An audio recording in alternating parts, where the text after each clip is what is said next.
The sun hung mercilessly in the Montana sky as Preston Fairfield guided his horse along the winding river path, sweat beading beneath his worn leather hat.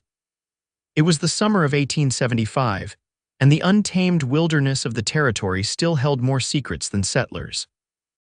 Preston hadn't planned on finding anything besides a moment's peace away from the bustling gold rush town of Helena, where he'd been working as a ranch hand. But fate had different ideas waiting around the bend of the Yellowstone River. The snap of a twig caught his attention, causing him to pull back on the reins of his chestnut mare. His eyes narrowed as they scanned the riverbank, expecting to see a deer or perhaps a wolf. Instead, what he found made his blood run cold. Partially submerged in the shallow waters lay the crumpled form of a woman, her dress torn and mudded, hair splayed across the rocks like spilled ink. Preston dismounted in an instant, his spurs jingling as his boots hit the ground. He approached cautiously, his hand instinctively moving to the revolver at his hip, eyes scanning the tree line for any sign of danger. When no threat presented itself, he knelt beside the woman and gently turned her over. Her face was bruised, a trail of dried blood running from her temple down her pale cheek, but a faint flutter of breath passed her lips and Preston felt relief wash over him. She was alive, if barely. "Madam," he whispered, carefully brushing wet strands of dark hair from her face. "Can you hear me?" The woman's eyelids fluttered but remained closed. Without hesitation, Preston slid one arm beneath her shoulders and the other under her knees. He lifted her gently from the cold river water, cradling her against his chest. "You're safe now," he said, his voice steady despite the anger boiling inside him at whoever had left this woman for dead. "I've got you." He carried her to his horse, somehow managing to mount while still holding her securely.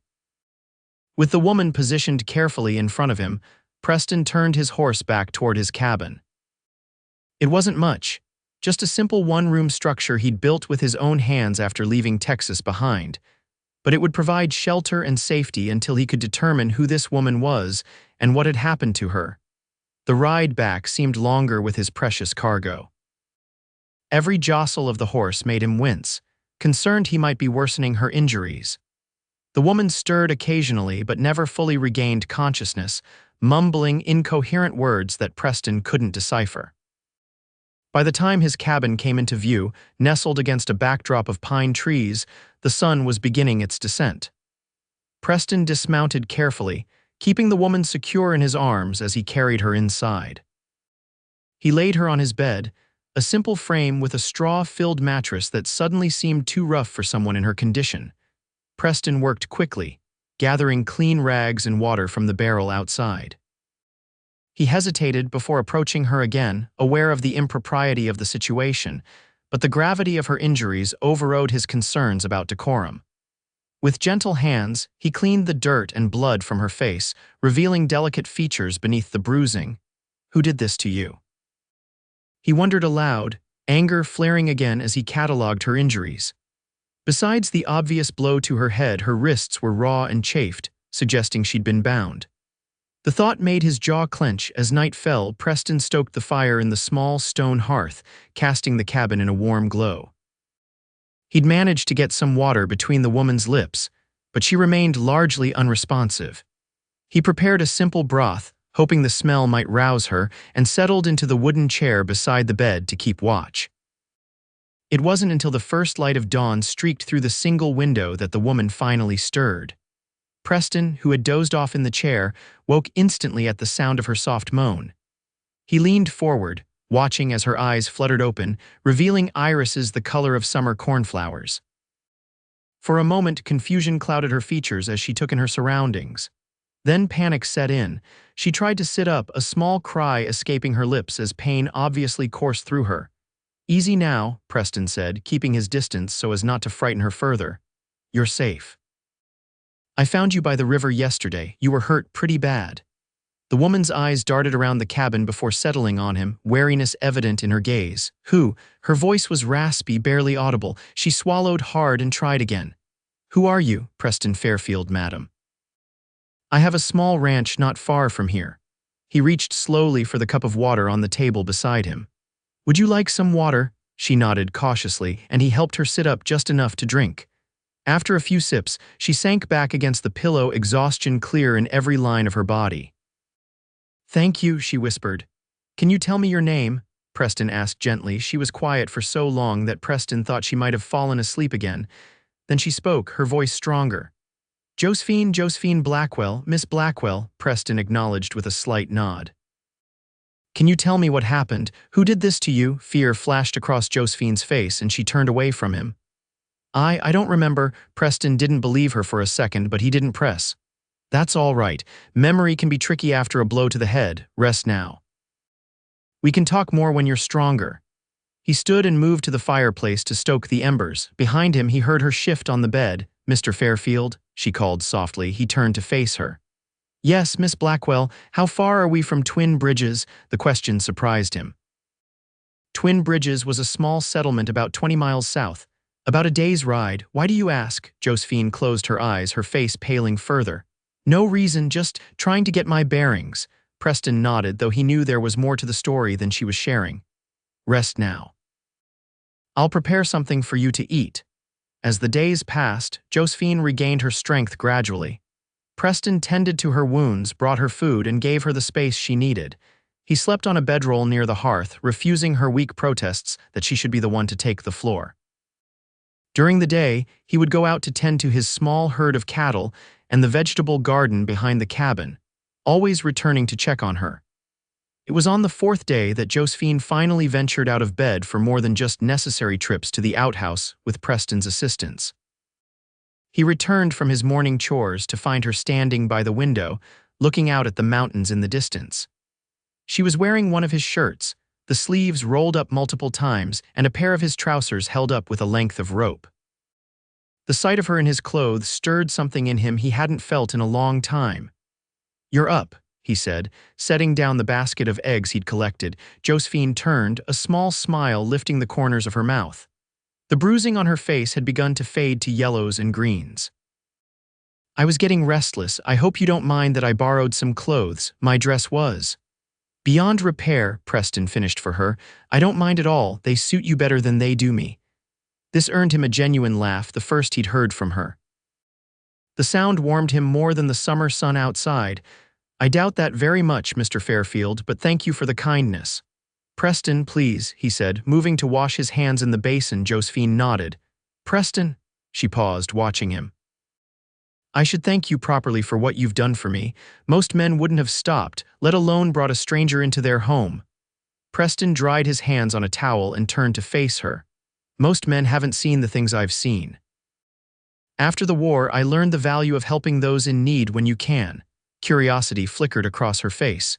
"You fought in the war, Union cavalry," he confirmed, "though that feels like several lifetimes ago now." Josephine moved back to the bed and sat down carefully, still mindful of her healing body.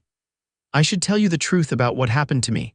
Preston pulled the chair over and sat across from her, giving her his full attention without pressuring her. "Only if you want to." She took a deep breath, her hands twisting together in her lap. "I was traveling from St. Louis to Twin Bridges to marry a man I've never met." Preston's eyebrows rose in surprise, though he supposed mail-order brides weren't uncommon in these parts. "My father arranged it," she continued. "After my mother died, he changed, became cruel. When he gambled away most of our money, he decided the solution was to marry me off to a business associate out west, a man named Harold Jenkins." The name was vaguely familiar to Preston. Jenkins owned one of the larger mining operations near Twin Bridges, and rumors about his character weren't favorable. "I didn't want to go," Josephine admitted, "but I had no choice. My father hired 2 men to escort me all the way to Montana Territory." Her voice faltered. "They were supposed to protect me, but on the last leg of our journey, their true intentions became clear." Preston's hands clenched into fists, but he remained silent, letting her tell the story at her own pace. "They said Jenkins had paid them extra to sample the goods before delivery." Josephine's voice was barely above a whisper now, shame coloring her words, though none of this had been her fault. "When I fought back, one of them hit me. I managed to break free and ran into the woods. They chased me to the river. The last thing I remember is being struck again and falling into the water. I thought I was going to die." Preston stood abruptly, unable to contain his anger. He paced the small cabin, trying to calm himself. "These men," he finally said, "would you recognize them?" Josephine nodded. "Yes." They called each other Hank and Sid. Hank had a scar across his nose and Sid wore a distinctive red bandana. Preston knew of them. They were regulars at the saloon in Helena, hired guns who took whatever jobs paid well enough. "And Jenkins, do you still intend to marry him?" Horror flashed across Josephine's face. "No, but I don't know what else to do. I have no money, no family who wants me, nowhere to go." Preston stopped his pacing and looked at her directly. "You can stay here until you figure things out. I won't rush you." The relief that washed over her face made his heart ache. "Thank you," she said, the words carrying the weight of her gratitude. "I'll earn my keep. I can cook, clean, garden, anything you need." Preston smiled softly. "We'll work something out. For now, just focus on healing." That evening, as they shared a simple meal of rabbit stew, Preston noticed Josephine watching him with a thoughtful expression. "What is it?" he asked. "I was just wondering what brought you out to Montana territory. You mentioned Texas before." Preston nodded, using his spoon to push around the remaining stew in his bowl. "I was born and raised in Texas. After the war, I couldn't go back to the way things were. Too many ghosts. I drifted for a while, worked as a ranch hand, even tried my hand at bounty hunting." He grimaced at the memory. "Didn't have the stomach for it. Ended up here about 3 years ago, saved enough to buy this land and a small herd. It's not much, but it's mine." "No family?" Josephine asked softly. "Lost my parents to fever before the war. My brother died at Gettysburg." Preston set down his spoon, suddenly not hungry. "What about you?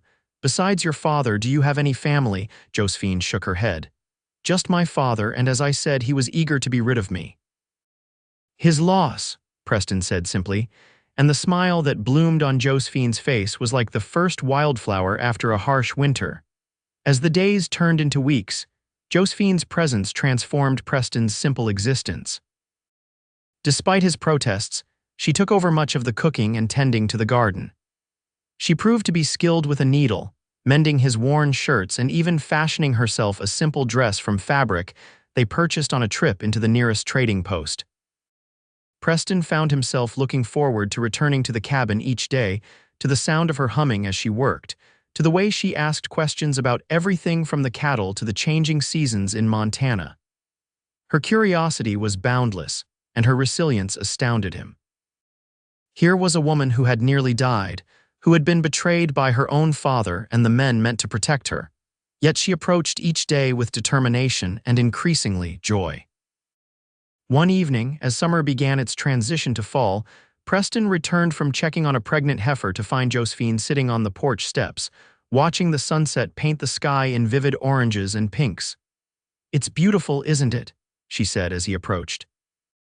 "I never saw sunsets like this in St. Louis."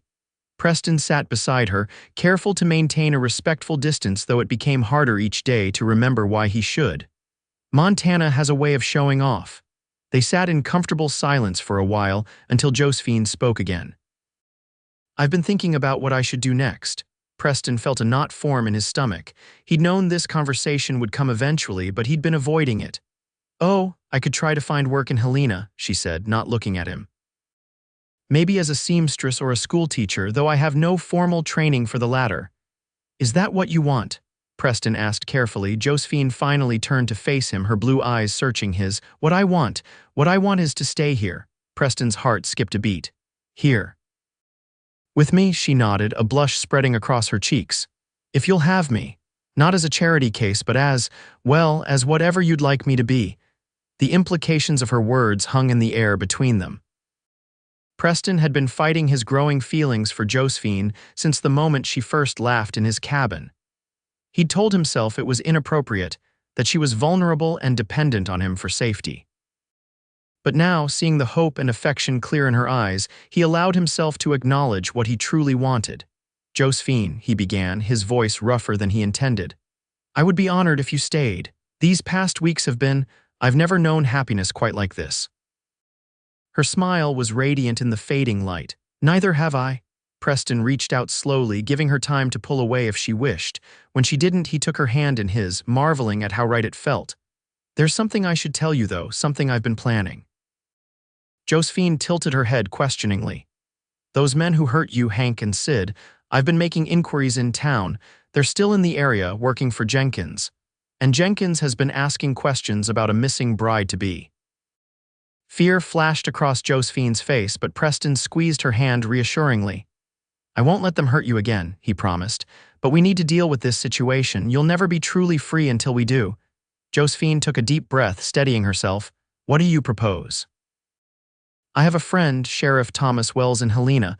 He's a good man, honest. I think if we explained the situation to him, showed him your injuries, they've mostly healed," Josephine pointed out. "But I can testify to their severity when I found you, and you can tell him your story." Thomas has been looking for a reason to bring Jenkins to justice for a long time. The man's corrupt, abuses his workers, especially the Chinese immigrants. This might be the opening he needs. Josephine considered this for a moment. And if it doesn't work, if Jenkins has too much influence? "Then we leave," Preston said simply. "Pack up what matters and head further west. Oregon maybe, or Washington territory. Start fresh where no one knows us." The idea of starting a new life together hung between them, filled with both promise and uncertainty. "Us," Josephine repeated softly, a smile playing at her lips. "I like the sound of that." Preston's gaze dropped to her mouth, and without thinking he leaned forward. Josephine met him halfway, their lips coming together in a gentle kiss that held the promise of many more to come. When they parted, Preston rested his forehead against hers. "Whatever happens, we'll face it together." 2 days later, they rode into Helena, tension evident in every line of Preston's body. He'd insisted Josephine wear his spare hat pulled low over her face until they reached Sheriff Wells' office, just in case Hank or Sid were in town. The sheriff's office was a sturdy wooden building on the main street, marked by a simple sign. Preston helped Josephine dismount, keeping a protective arm around her as they entered. Thomas Wells was a barrel-chested man with a salt and pepper beard and shrewd eyes that missed nothing. He looked up from his desk as they entered, surprise registering on his face. "Preston Fairfield," he said, standing to shake Preston's hand. "Didn't expect to see you in town so soon after your last visit, and who might this be?" "This is Miss Josephine Blackwell," Preston introduced her. "We need your help, Thomas. It's a serious matter." The sheriff gestured to the chairs in front of his desk. "Have a seat and tell me what's troubling you." For the next hour, they recounted Josephine's ordeal, Preston describing the state in which he'd found her, and Josephine filling in the details of her arrangement with Jenkins and the attack. Sheriff Wells listened without interruption, his expression growing grimmer with each passing minute. When they finished, he leaned back in his chair, stroking his beard thoughtfully. "Jenkins has a lot of friends in high places, but what you're describing is attempted murder, not to mention assault and kidnapping. That's not something even his money can easily make disappear." "Will you help us?" Preston asked directly. Thomas nodded slowly. "I've been building a case against Jenkins for months. Exploitation of workers, claim jumping, even suspicion of murder, but witnesses keep disappearing or changing their stories. Miss Blackwell's testimony could be the key to finally bringing him down." He turned to Josephine. "But I won't lie to you, madam, it won't be easy. Jenkins will fight back, and it could get ugly." Josephine straightened in her chair, a determination in her eyes that made Preston proud. "I understand the risks, Sheriff. But I can't live my life looking over my shoulder, wondering if he'll find me. I need to face this." Thomas smiled approvingly. "You found yourself a brave woman, Preston. Don't I know it?" Preston agreed, looking at Josephine with undisguised admiration. The sheriff stood. "Here's what we'll do. You two will stay at the hotel under assumed names. I'll send a deputy to bring Hank and Sid in for questioning separately so they can't get their stories straight. Then we'll confront Jenkins with what we know." "What if they run?" Josephine asked. "They won't get far," Thomas assured her. "I've got good men who can track them if necessary." He paused, considering something. "It might be best if you stay out of sight until we have them in custody, Miss Blackwell. If they spot you in town, they might flee or worse, try to finish what they started." Preston nodded in agreement. "We'll take a room at the hotel and wait for your word." As they prepared to leave, Thomas put a hand on Preston's shoulder. "Be careful, old friend. Men like Jenkins don't take kindly to having their plans disrupted." "I'll protect her with my life," Preston promised, and from the look in his eyes, the sheriff knew he meant every word. The hotel room was modest but clean, with a large bed that made both Preston and Josephine blush when they first entered. Preston immediately offered to sleep in the chair by the window. "Don't be ridiculous," Josephine said, setting down her small bag. "After sleeping on the ground during our journey here, that chair would be torture. The bed is plenty big enough for both of us." Preston raised an eyebrow. "It wouldn't be proper." Josephine approached him slowly, placing a hand on his chest. "Preston, after everything we've been through, after what we've shared, are you really concerned about propriety?" He covered her hand with his own. "I just don't want to rush you into anything you're not ready for." Her expression softened. "I know, and I appreciate that more than I can say. But I'm not suggesting anything improper. Just sleep, nothing more. I would feel safer with you beside me." How could he argue with that? "All right," he conceded, "but I'll stay on top of the covers." Josephine laughed, the sound easing some of the tension that had built during their ride into town. Such a gentleman. They spent the rest of the day in the room, taking their meals there to avoid being seen. As night fell, the waiting became harder to bear. Preston paced by the window, occasionally glancing out at the street below, while Josephine sat on the bed, mending a tear in one of his shirts to keep her hands busy.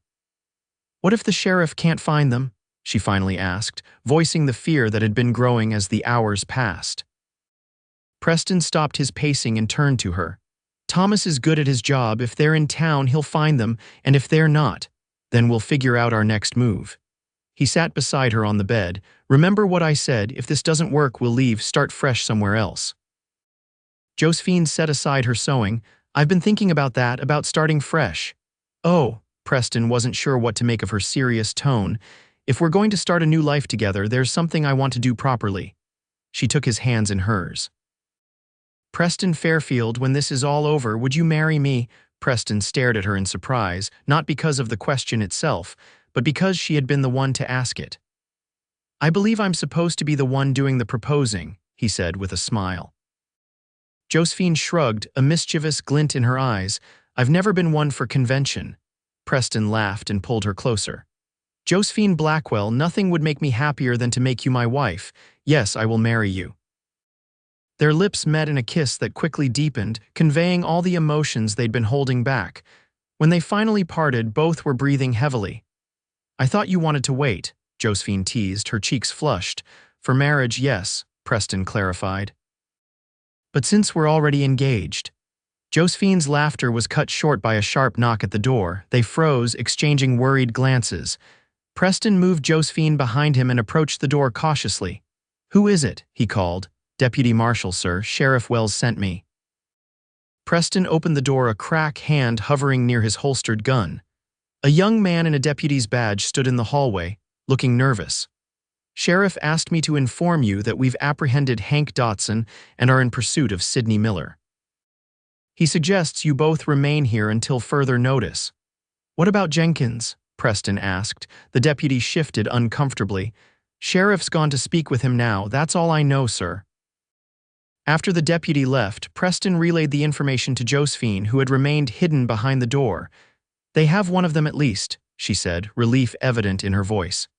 "That's progress." Preston nodded, though concern still furrowed his brow. "I don't like that Sid's still out there, and Jenkins. He won't take this lying down." They spent an uneasy night, taking turns sleeping and keeping watch. Despite their earlier conversation, both were too on edge for anything beyond holding each other for comfort. Morning came with no further word from the sheriff, increasing their anxiety. By midday, Preston had had enough of waiting. "I'm going to find Thomas, see what's happening." "I'm coming with you," Josephine said immediately. Preston shook his head. "It's too dangerous." "If Sid is still out there, all the more reason for us to stay together," she interrupted. "I'm not some delicate flower, Preston. I survived being left for dead, remember?" He couldn't argue with her logic or her determination. "Fine, but stay close to me at all times." They left the hotel cautiously, Preston's eyes constantly scanning their surroundings as they made their way to the sheriff's office. The streets of Helena were busy with the usual midday activity, miners heading to and from the diggings, merchants hawking their wares, ladies shopping for supplies. The sheriff's office was empty when they arrived, save for a young clerk who informed them that Sheriff Wells was still out. Preston was about to ask more questions when the door opened behind them. "Well, look who's here," a voice drawled. "The runaway bride." Preston whirled around, pushing Josephine behind him. Sid Miller stood in the doorway, a nasty smile revealing a gold tooth. Before Preston could draw his gun, Sid had his own weapon pointed at them. "I wouldn't if I were you, Cowboy," Sid warned. "I'm a much faster draw than you are." Preston kept his hands visible but positioned to move quickly if an opportunity presented itself. "What do you want, Miller?" "Mr. Jenkins wants his property back," Sid said, gesturing to Josephine with his gun. "He paid good money for her, and he doesn't appreciate you stealing what's his." Josephine stepped out from behind Preston, ignoring his attempt to keep her shielded. "I am not property," she said, her voice steady despite the fear Preston could see in her eyes. "And I never belonged to Harold Jenkins." Sid laughed, an ugly sound that echoed in the small office. "Tell that to him yourself, he's waiting for us." "We're not going anywhere with you," Preston declared. "Yes, you are," Sid insisted, cocking his revolver. "Or I'll shoot you right here and take the lady anyway. Your choice, Cowboy." Preston's mind raced, evaluating their options. The clerk had disappeared, likely through a back door to find help, but there was no way to know how long that might take. If he made a move for his gun, Sid might shoot Josephine out of spite before Preston could stop him. "Fine," Preston finally said. "We'll come peacefully, but if you harm her in any way, save your threats," Sid cut him off. "Just move nice and slow." With the gun at their backs, Preston and Josephine were marched down the main street and toward a large house on the outskirts of town. People watched curiously, but didn't interfere. A man with a drawn gun was a common enough sight in Helena that it didn't raise immediate alarm. Jenkins' house was ostentatious compared to the other buildings in town, a two-story structure with elaborate woodwork and a wraparound porch. Sid prodded them up the steps and through the front door into a well-appointed sitting room. Harold Jenkins was a heavyset man with small, calculating eyes and an immaculately trimmed beard. He sat in a large armchair like a king on his throne, sipping whiskey from a crystal glass. "Miss Blackwell," he said, his voice surprisingly refined for a man with his reputation. "I was beginning to think you'd never arrive." His gaze shifted to Preston. "And you must be the hero who rescued my bride." "She was left for dead by your men," Preston growled. "Some escort service you hired." Jenkins waved a dismissive hand. "A misunderstanding, I'm sure. Hank always was overzealous. Unfortunately, he's currently enjoying the sheriff's hospitality, so he can't join us." "What do you want, Jenkins?" Josephine demanded, her chin lifted defiantly. Jenkins set down his glass and stood, moving closer to Josephine. Preston tensed, but Sid's gun pressed harder against his back, warning him to stay still. "What I want, my dear, is what I paid for," Jenkins said smoothly. "You see, your father owes me a considerable sum of money. Your hand in marriage was his way of settling that debt. I'm a businessman. I don't appreciate bad investments." "My father had no right to sell me like cattle," Josephine retorted. Jenkins smiled, though it didn't reach his eyes. "Perhaps not, but that's between you and him. My concern is the contract I have with him, which is legally binding." "Where is Sheriff Wells?" Preston asked suddenly, hoping to throw Jenkins off balance. The man's smile faltered briefly. "The good sheriff is currently occupied with a disturbance at one of my mines. A terrible accident, I'm afraid. Several workers trapped. He'll be busy for quite some time." Preston and Josephine exchanged alarmed glances. It had been a diversion, likely orchestrated by Jenkins to keep Thomas away while Sid brought them here. "Now," Jenkins continued, returning to his chair, "here's what's going to happen. Miss Blackwell will fulfill her father's contract and become Mrs. Jenkins. You, Mr. Fairfield, will leave Montana Territory and never return. If you do, I'll have you arrested for kidnapping and interference with a contract." "And if we refuse?" Josephine asked. Jenkins sighed, as if disappointed by her stubbornness. "Then Mr. Fairfield dies right here and you become a widow before you're even a bride. Your choice, my dear." Preston's mind raced, searching for a way out. He could see Josephine doing the same, her eyes darting around the room, assessing. There was a moment of silent communication between them, a plan forming without words. "I need a moment to think," Josephine said, her voice suddenly small and defeated. She moved toward a side table where a pitcher of water sat. "May I have a drink? My throat is so dry." Jenkins nodded magnanimously, clearly believing he'd won. "Of course. Hospitality is important, even in these circumstances." As Josephine reached for the pitcher, she deliberately knocked it over, sending water and glass crashing to the floor. In the split second of distraction, Preston dropped to one knee and drew his hidden derringer from his boot, firing at Sid before the man could react. The small gun had just one shot, but at this range it was enough. Sid crumpled to the floor, clutching his shoulder. Jenkins leaped from his chair, reaching for a gun hidden beneath his jacket, but Josephine was faster. She grabbed a heavy brass candlestick from the table and swung it with all her might, connecting with Jenkins' temple. He staggered, dazed but not unconscious. Preston quickly disarmed Sid, who was moaning on the floor, and turned Jenkins' own gun on him. "Sit down," he ordered, his voice cold with controlled fury. Jenkins complied, blood trickling from the wound on his head. "You've made a grave mistake," he threatened.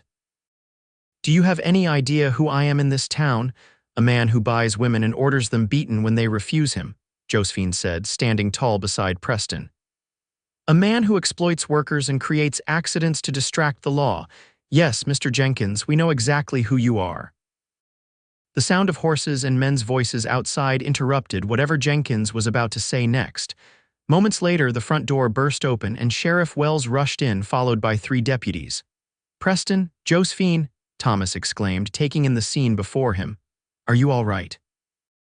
"We're fine," Preston assured him, lowering the gun as the deputies took control of Jenkins and Sid. "But Jenkins orchestrated that mine incident to keep you away. Are the workers safe?" Thomas nodded grimly. "It was a false alarm. By the time we got there, there was no sign of any cave-in. I suspected as much and came straight back to town." He turned to Jenkins, disgust evident on his face. "Harold Jenkins, you're under arrest for conspiracy to commit murder, kidnapping, and fraud. I've been waiting a long time to say those words." As the deputies led Jenkins and Sid away, Thomas turned back to Preston and Josephine. "You two took one hell of a risk coming out of hiding. When I heard you'd left the hotel, I feared the worst." "We got tired of waiting," Preston admitted, putting his arm around Josephine's shoulders. "But it all worked out in the end." Thomas looked between them, noticing their closeness. "I take it you two have come to an arrangement," Josephine smiled, leaning into Preston's embrace. "You could say that. We're getting married as soon as possible." The sheriff grinned broadly. "Well, I'll be damned. About time you settled down, Preston, and you couldn't have found a finer woman." 2 weeks later, with Jenkins and his men awaiting trial and the town of Helena buzzing with the scandal, Preston and Josephine stood before a preacher in the small church on the edge of town. The ceremony was simple, with only Sheriff Wells and a few of Preston's neighbors in attendance, but it was perfect in its sincerity. Josephine wore a new dress of pale blue that matched her eyes, with wildflowers woven into her dark hair. Preston, cleaned up and in his best shirt, couldn't take his eyes off her as she walked down the short aisle toward him. "You are the most beautiful sight I've ever seen," he whispered as she reached his side. Her answering smile was radiant.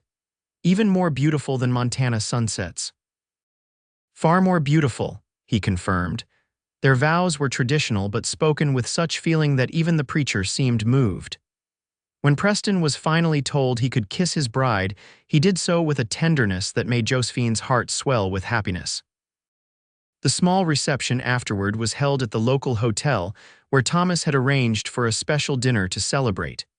As they enjoyed the meal and the company, Preston couldn't help but marvel at the turn his life had taken. "What are you thinking about, husband?" Josephine asked, noticing his thoughtful expression. The word husband on her lips made him smile. "I was just thinking about how lucky I am. A few months ago, I was a solitary rancher with little to look forward to beyond the changing seasons. Now I have a beautiful wife and a future full of possibilities." Josephine squeezed his hand. "I'm the lucky one. You saved my life, Preston, in more ways than one." As the evening wound down, Thomas approached them with a telegram in hand. "This just arrived for you, Josephine. It's from St. Louis." Josephine took the paper with trepidation, her happiness momentarily dimmed by the reminder of her past. Preston read over her shoulder as she unfolded it. "It's from my father," she said, surprise evident in her voice. "He says he heard about Jenkins' arrest from a business associate. He's apologizing." Preston frowned skeptically. "After what he put you through," Josephine continued reading. He says he was desperate, that he thought he was doing what was best for both of us. He asks for my forgiveness and he wants to know if he can visit sometime." She looked up at Preston, confusion clear in her eyes. "I don't know what to think." Preston took her hands in his. "You don't have to decide anything right now. Take time to process this. Whatever you choose, I'll support you." Josephine nodded, folding the telegram and tucking it into her pocket. "For now, I just want to enjoy being Mrs. Fairfield." Preston grinned and pulled her close. "I think that can be arranged." They bid their guests farewell and rode back to Preston's cabin, their cabin now under a sky full of stars. The night was warm, and the air was sweet with the scent of pine and wildflowers. As they approached the small structure that had become a sanctuary for both of them, Preston surprised Josephine by dismounting and lifting her from her horse. "What are you doing?" She laughed as he carried her toward the door. "Carrying my bride over the threshold," he explained, navigating the steps carefully. "It's tradition." "Since when do you care about tradition?" she teased, reminding him of their unconventional courtship. Preston managed to open the door without putting her down, a feat that impressed them both. "Some traditions are worth honoring," he said as he set her gently on her feet inside their home.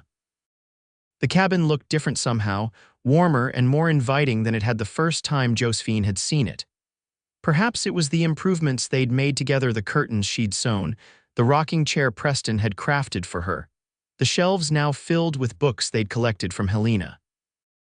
Or perhaps it was simply that it was theirs, a home they would share and fill with love and someday family.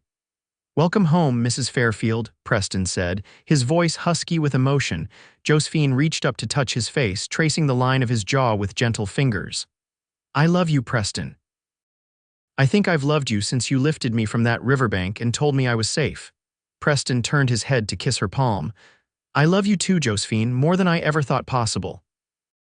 That night, they came together as husband and wife, their love expressed in tender touches and passionate embraces. As they lay entwined afterward, Josephine's head resting on Preston's chest, she felt a peace she'd never known before. "What do you think the future holds for us?" she asked drowsily, listening to the steady beat of his heart. Preston stroked her hair, his other arm holding her securely against him. "I think it holds whatever we want it to. More cattle, perhaps. A bigger house eventually. Children if you want them." Josephine smiled against his skin. "I want all of that, with you." "Then that's what we'll have," he promised. As the years passed, their dreams became reality. Preston's small herd grew, allowing them to purchase additional land. They built a larger house nearby, though they kept the cabin as a reminder of where their story began. Josephine started a small school for the children of neighboring ranchers, using her love of books to inspire a new generation. Their own family grew as well. First came Peter, named after Preston's father, a sturdy boy with his mother's blue eyes and his father's determined spirit. 2 years later, they welcomed Amelia, with dark curls and a laugh that could light up the darkest day. The family was completed with the arrival of twins, James and Eliza, who kept everyone on their toes with their endless energy and curiosity. Josephine's father did eventually visit, a chastened man who sought genuine reconciliation with his daughter.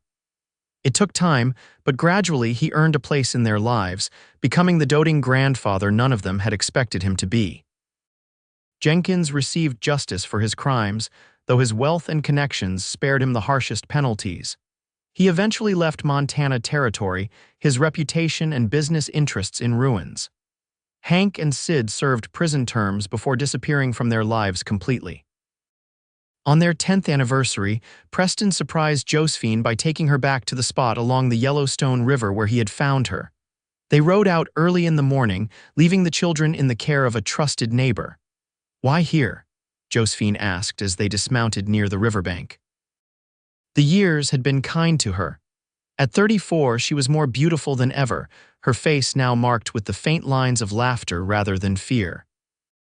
Preston, his own hair now showing streaks of silver at the temples, took her hand and led her to the exact spot where she had lain that fateful day. "Because this is where our story began, where I found the greatest treasure of my life." Josephine squeezed his hand, emotion making it difficult to speak.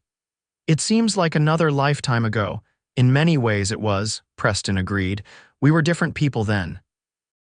They stood in silence for a moment, watching the play of sunlight on the water, listening to the rustle of leaves and the distant call of birds. It was peaceful now, a place of beauty rather than trauma. Do you ever wonder what would have happened if you hadn't ridden this way that day? Josephine asked softly. Preston turned to face her, taking both her hands in his. I try not to dwell on what ifs, but I do know that finding you was no accident, Josephine. Some things are meant to be, and we were meant to find each other, to save each other. You're getting philosophical in your old age, Mr. Fairfield, she teased, though her eyes shone with unshed tears. 42 is hardly old, he protested with a laugh. But yes, perhaps I am. Having 4 children will do that to a man. Josephine stepped closer, wrapping her arms around his waist. I wouldn't change a thing, you know. Even the bad parts led us here, to this life we've built together. Preston held her close, his chin resting on top of her head. Neither would I. Every moment, every challenge, every joy, it's all been worth it because I've shared it with you. They remained by the river for a while longer, reminiscing about the past decade and dreaming about the decades to come. As the sun reached its zenith, they mounted their horses for the ride home, back to their children, their ranch, the life they'd created from the most unlikely of beginnings. And as they rode side by side through the Montana wilderness, Preston looked over at his wife, this remarkable woman who had survived so much, who had helped him build a life he'd never dared to imagine, and knew with absolute certainty that he was the luckiest man in the territory. From the moment he'd lifted her from the riverbank and promised her safety, their destinies had been intertwined. What had begun as a rescue had become the greatest love story either of them could have hoped for, a journey that would continue for all the days of their lives.